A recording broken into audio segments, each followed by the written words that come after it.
Olá, caro amigo, tudo bem? Aqui é o professor Wander e vamos para mais uma aula rápida do nosso curso básico de eletrônica. Nesta aula aqui vamos ver o que são SCRs. Tá?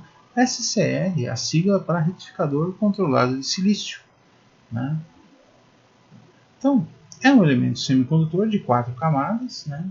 Está aqui o símbolo dele. Né? E vamos dar uma olhadinha nos detalhes, vamos ver como funciona um SCR basicamente. Qual que é a ideia?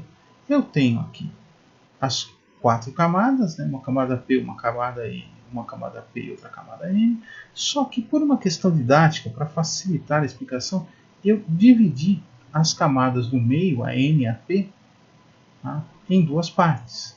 Tá? Então o que acontece? Eu recebo um pulso no gate, já dito que eu tenho uma polarização correta, ou seja, eu tenho um positivo no anodo e um negativo no cátodo, e aplico um pulso entre cátodo e gate, ou cátodo e porta. Então, aplicando esse pulso, o que acontece? Tá? Se eu pegar este meu SCR e didaticamente dividido em duas partes, né, isso aqui vai parecer algo que a gente já conhece. Olha lá, um pulso no gate gera uma condução direta nesta camada de depressão aqui, nesta junção, uma condução indireta aqui, uma circulação de corrente nesse sentido, que me gera o quê? Uma circulação de corrente nesse sentido aqui, no sentido direto dessa junção, uma força, uma condução de corrente no sentido oposto aqui, e eu tenho a condução final, eu tenho a minha condução completa, o meu SCR fechando como se fosse uma chave. Tem como deixar isso mais claro? Tem, olha lá. O nosso modelo, né? Lembrando, essa divisão aqui na vertical não existe realmente, é só uma questão didática. Está aqui o nosso modelo conduzindo e eu posso associar isso como se fossem o quê? Como se fossem dois transistores, um NPN e um PNP, ligados dessa maneira. E este é um arranjo que também funciona. Tá? Se você montar isso aqui com transistores e polarizar corretamente, isso também funciona e funciona como SR. Você dá um pulso aqui no gate e ele começa, tá, a conduzir. Então, esta é uma ideia para você entender como funciona um SCR. Não que ele seja exatamente isso, mas é uma ideia para entender como ele funciona. Tá? Então, eu tenho lá o meu SCR, agora tenho a minha carga, a minha fonte, né? Um resistor que limita a corrente aqui no gate. Né? E como é que eu disparo o meu SCR? Como é que eu faço ele funcionar? Bom, eu posso ter um pulso de gate, um pulso de corrente no gate. Muito bem, esta é a maneira normal. Mas existe uma outra maneira de fazer o SCR disparar, que é por DVDT. O que é isso? Imagine que eu ligo a fonte repentinamente. Eu ligo a fonte e a minha energização é tão rápida, que o semicondutor aqui não tem tempo de se organizar como uma chave aberta. Ele acaba conduzindo. Né? Então, a velocidade de energização é tão grande que o semicondutor já entra como se estivesse conduzindo. Né? Não dá tempo das camadas de depressão, né, se ajustarem, se combinarem. Então, eu acabo tendo condução. E isso não é desejável. Né? Como é que eu faço para evitar isso? Olha lá, como é que eu protejo o meu SCR de um disparo involuntário, de um disparo por DVDT, né? Por uma variação muito grande de tensão numa variação muito curta de tempo. Tá? Existe um circuito para isso. O circuito chama-se Snubber. Né? E como é que é o circuito Snubber? Assim, eu coloco um resistor e um capacitor. Né? O resistor para limitar a velocidade de carga do capacitor. Né?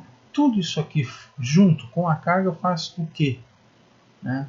Snubber. O que ele faz? Ele faz com que o SCR aqui, quando houver uma energização muito abrupta, ele enxergue uma energização um pouco mais lenta. Né? Então esse efeito capacitivo aqui faz com que uma parte dessa corrente, tá, extremamente rápida aqui passe pelo capacitor. E aí o que o SCR enxerga? Um tempo maior de ativação. Então ele tem tempo de fazer as suas combinações e recombinações e, tá, aguardar o pulso de gate para começar a conduzir. Tá? E como é que eu desarmo o SCR? O SCR praticamente só tem uma maneira de ser desarmado. É zerando a corrente que circula nele. Então eu faço um disparo aqui com o pulso no gate, ele começa a conduzir e para. que ele pare de conduzir, eu só tenho duas opções. Ou uma chave em série, onde eu vou abrir o circuito, uma vez aberto o circuito ele para de conduzir, né? E mesmo que eu feche a chave ele vai aguardar o pulso de gate, né? Ou uma chave em paralelo. Né? Essa chave em paralelo vai fazer o quê? Vai curto-circuitar o meu SCR, zerando a tensão em cima dele, fazendo com que toda a corrente da carga circule por ela, e aí abrindo essa chave eu tenho a eliminação da circulação de corrente. Porém, né, tudo que eu não queria era ter uma chave de potência aqui para desligar o SCR, mas é uma maneira e é usado em alguns casos interessantes. Ok? Senhores, curva do SCR, como é que ele se comporta? Bom, olha lá. Na polarização reversa, ele tem uma pequena corrente de fuga e tem a tensão máxima reversa. Daí para frente ele conduz, você destrói o SCR. Na polarização direta, eu tenho duas maneiras de tratar o SCR. Eu tenho, primeiro, imagine que eu não vou dar um pulso no gate. Então a tensão vai subindo, até que eu disparo o SCR por sobretensão.